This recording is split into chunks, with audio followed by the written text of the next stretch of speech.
बैठे सभी पदाधिकारी एवं माता बहनों, हमारे बच्चों, जैसा कि पूर्व वक्ताओं के द्वारा आप लोगों को बताया गया है कि आज हम लोग एकत्रित हुए हैं, ये कार्यक्रम सब की इस प्रकार का आयोजन किया है। और मैं देख रहा हूँ कि बच्चों में और सब में बड़ा उत्साह है। और एक बड़ी अच्छी बात मैं बताना चाहता हूँ कि हम आज यहाँ सब एकत्रित हुए हैं, इसके पीछे एक जो हमारा बैकबोन है वो शिक्षा है। शिक्षा वह सिंगरी का दूध है, जो पिएगा वो दाढ़ेगा। इसलिए मैं क्योंकि यही अनुरोध करना चाहूँगा कि जो हमारे बच्चे हैं, जो कल के हमारे कर्णधार हैं, इसका अगर हम एनालिसिस करें कि आज जो हमारा जो व्यवस्था, इसमें जो हम अभी बैठे हुए हैं, उसके पीछे जब हम अध्ययन करेंगे तो ये पाएंगे कि कितने लोगों का बहुत बड़ा योगदान रहा होगा जो हम इस व्यवस्था में बैठे हुए हैं। जब हम 50 के दशक की बात करते हैं तो 50 के दशक में जब देश स्वतंत्र हुआ, उस समय एक बहुत बड़ी क्रांति आई। क्रांति ये थी कि जो नौकरियां थी वो दी गई, और नौकरियों में जो 4th क्लास था वो पूरा फुलफिल किया गया, पूरा भरा गया। तो वो जो 50 का दशक और 60 का दशक था, इसमें करीबन 65 से 70% जो नौकरियां 4th क्लास की थी वो भरी गई, और वहाँ से एजुकेशन का दौर प्रारंभ हुआ।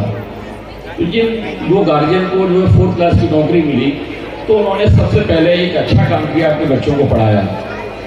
और उन्होंने जो अपने बच्चे पढ़ाए, वो बच्चे करीबन 70 के दशक में बहुत बड़ी मात्रा में टीचर, ग्राम सेवक, सर्वेयर ये बने। और 70-80 के दशक में उन्होंने जो अपने बच्चे पढ़ाए, वो कहीं न कहीं जो है हम लोगों के रूप में आपके सामने है। तो मूल मंत्र यह है कि शिक्षा सबसे महत्वपूर्ण है। और शिक्षा हमें मेल सिखाती है, शिक्षा हमें परस्पर प्रेम सिखाती है, शिक्षा हमें भाईचारा सिखाती है। शिक्षाओं में जो है अलगाववाद नहीं है, शिक्षा में जुड़ाव है। तो वो शिक्षा नहीं है जो अलगाव की बात करें। तो हमें सबसे पहले जो है शिक्षा ग्रहण करनी है, और हमें जुड़ाव लाना है, हमें परस्पर जुड़ाव लाना है, और हमें छोटी छोटी योजना बनाना है। हम जब घर की प्लानिंग बनाते हैं तो छोटी छोटी योजना बनाएं कि हमें अपना बजट किस प्रकार उपयोग करना है। और सबसे प्राथमिकता जो है वो शिक्षा है। शिक्षा को हमें पहले ही प्राथमिकता देना चाहिए कि हमारा जो बजट है वो मैक्सिमम शिक्षा में रहेगा, फिर हमारा जो है स्वास्थ्य पर रहेगा, और खाने पीने का रहेगा। मैं आपको बताना चाहूँगा, जो हमारा बजट है अभी हम देख रहे हैं, कोई भी कितना बड़ा व्यक्ति हो, जब होगा तो उसका मानसिक, शारीरिक और भौतिक तीनों क्षमताएं तो बढ़ेंगी। और आज के युग में तीनों क्षमताओं का बढ़ाना बहुत आवश्यक है, क्योंकि आज इतना कंपटीशन है। उस कंपटीशन में हमें खड़े रहने के लिए कहीं न कहीं शारीरिक और मानसिक और बौद्धिक क्षमताओं को बढ़ाना पड़ेगा। जहाँ तक हम परिस्थितियों को बोले, परिस्थितियाँ पहले थी, आज भी है और आगे भी रहेंगी, लेकिन हमें इन्हीं परिस्थितियों में अपने आप को डटकर मुकाबला करना है और आगे बढ़ना है। तो परिस्थितियों के गुलाम हम नहीं रहेंगे, हम अपनी परिस्थितियाँ अपनी लाइन, अपनी जो हमारी जो व्यवस्थाएं वो हम खुद बनाएं। और उसके लिए हम यही करेंगे कि कम से कम जो है हमारा जो बेफालतू का जो खर्चा है उसको रोकें। क्योंकि मैं पुलिस में होने के नाते मैं कुछ चीज़ें देखता हूँ, तो उसको मैं स्टडी भी कर रहा हूँ। हमारा जो खर्चा है वो अधिकांश जो है नशा पर बहुत जा रहा है। तो मैं ये अनुरोध करना चाहूँगा आज के इसमें कि नशा मुक्ति की ओर हम बढ़ें। और हमारा जो है हमारी माताएं बहनें बैठी, उनसे मैं यही अनुरोध करूँगा कि आपके घर परिवार में अगर कोई चीज़ ऐसी आती है तो ज़रूर मुझे बताएं, तो मैं काउंसलिंग कराऊँगा। तो इस हिसाब से मैं अनुरोध करूँगा कि नशा मुक्ति केंद्र खोलें, ताकि वो हमारा करीबन हमारा जो व्यवस्था का पैसा है, जो हमारा पैसा आज से करीबन 30 से जो 35% जो जा रहा है, वो अगर हम नशा मुक्ति की ओर बढ़ेंगे तो वो पैसा हमारा बचेगा, और वो पैसे को हम जो है बच्चों की पढ़ाई के लिए लगाएंगे।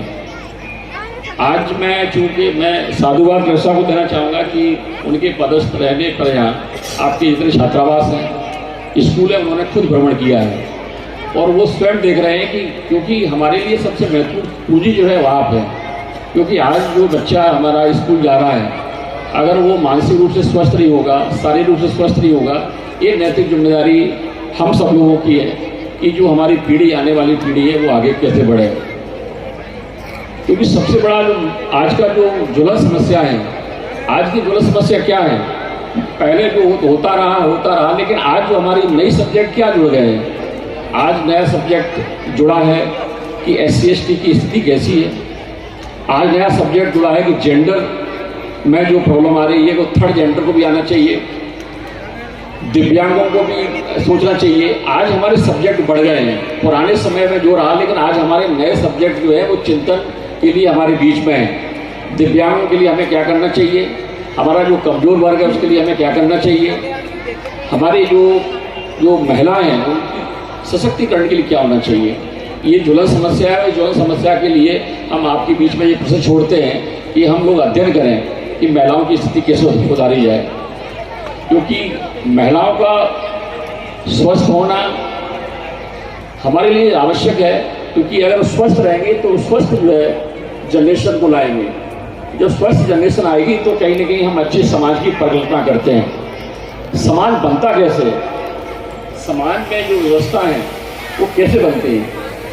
समाज में चूक क्या होता है कि 80% से 90% वो लोग होते हैं जो समाज की बातों को मानते हैं और सुनते हैं। कुछ व्यक्ति जो तार्किक होते हैं, करीबन 15 से 20% व्यक्ति तार्किक होते हैं। वो समाज की कुछ कुरीतियों पर वो अपना प्रकाश डालते हैं और उनके विरुद्ध खड़े हो जाते हैं। तो क्या होता है कि जो हमारा 20% व्यक्ति है, 15% व्यक्ति है, वो कहीं न कहीं हम समाज की मुख्य धारा में उनको जोड़ना चाहते हैं। हम चाहते हैं कि हमारी सामाजिक व्यवस्था जो चल रही है उसमें ये दखल क्यों दे रहे हैं। तो हम चाहते हैं कि उनको हम कैसे दुरुस्त करें। तो समाज में मुख्य धारा से जो लोग जुड़े हुए हैं, जो समाज की कुरीतियों के विरुद्ध खड़े हैं, उनको सुधारने के लिए दो व्यवस्था समाज करता है। पहली व्यवस्था समाज क्या चाहता है कि समाज से जो लोग व्यवस्थाओं को सुधारने का प्रयास करते हैं उसका लोग विरोध करते हैं। और विरोध नहीं करना चाहिए, क्योंकि वो व्यक्ति कहीं न कहीं हम लोगों से आगे सोच रहे हैं। तो उसमें क्या करते हैं कि हम 2 प्रकार की व्यवस्था रखते हैं, वो है इनाम और दंड। समाज में जो व्यक्ति समाज में कुरीतियों के खिलाफ जाता है तो या तो उसे दंडित कर देते हैं, या फिर जो है उसको हम किसी ने समाज के लिए एक अच्छी किताब लिख दी तो उसको पुरस्कृत कर देते हैं। हम चाहते हैं कि हमारी समाज की जो बैकबोन है वो मजबूत हो। हम पुराने जो है कुछ यूरोपियन लोगों के नाम बताएंगे कि उनको समाज ने दंडित किया, जबकि वो अपने जगह सही थे। गैलीलियो जो बहुत बड़े दार्शनिक और वैज्ञानिक थे, उनको भी समाज से माफ़ी मांगनी पड़ी, क्योंकि वो अपनी स्थिति में बहुत आगे थे।